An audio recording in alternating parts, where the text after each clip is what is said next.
imposing walls surrounding the ancient city of Rome still today allow access to the large square that is overlooked by the glorious and majestic Basilica of St. John Lateran.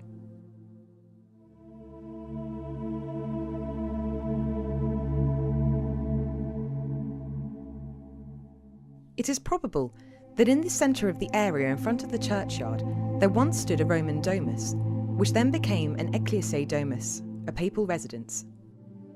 An ancient Christian tradition has it that in this palace, St. Helena, mother of Emperor Constantine, ordered for the steps of the Praetorium, the palace of the Roman governor Pontius Pilate, to be brought to her from Jerusalem, which were the steps that Jesus ascended during the famed trial that took place on Good Friday. Since the 14th century, the 28 marble steps of the Scala Sancta have been devotedly climbed by pilgrims on their knees in an act of penance to gain access to the Pope's Basilica, the Sancta Sanctorum, and to obtain indulgence.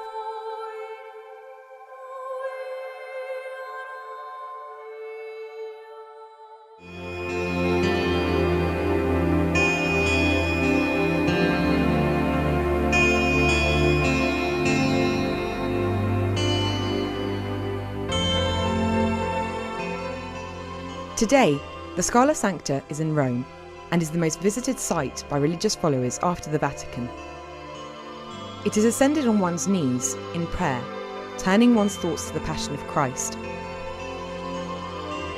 It is no coincidence that at the top of the staircase there is a fresco of the Crucifixion, flanked by the Madonna and St. John, which dominates the follower's gaze.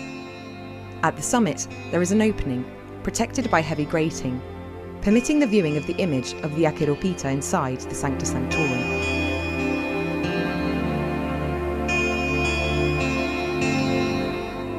We are about to enter into the holiest place in the world. In the Old Testament, the Holy of Holies was considered to be the most secret site of the temple, where the Ark of the Covenant was kept.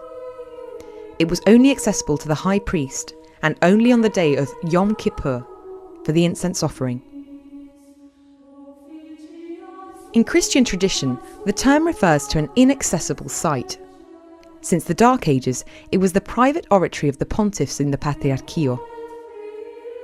An original bronze door from the Imperial Roman age guards access to it, and the latches and locking mechanisms are still intact and fully functional.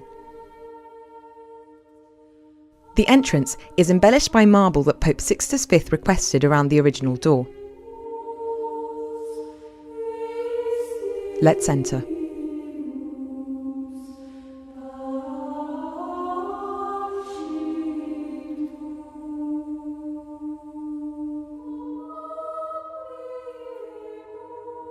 For centuries, the Sancta Sanctorum remained enveloped in its mystery and sacredness.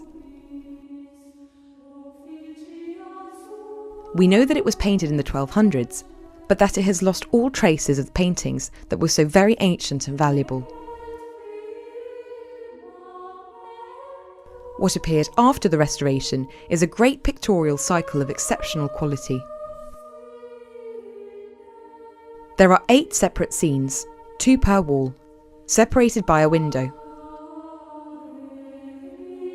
In the first, on the wall above the altar, Pope Nicholas III offers Christ the chapel of the Sancta Sanctorum. At the sides of the image are the Saints Peter and Paul. It is interesting to observe that up to this moment, the sacred iconography depicted characters with imaginary faces. Here, conversely, the face is that of Nicholas III. One side chapel depicts Christ between 2 angels, receiving the gift from the Pope.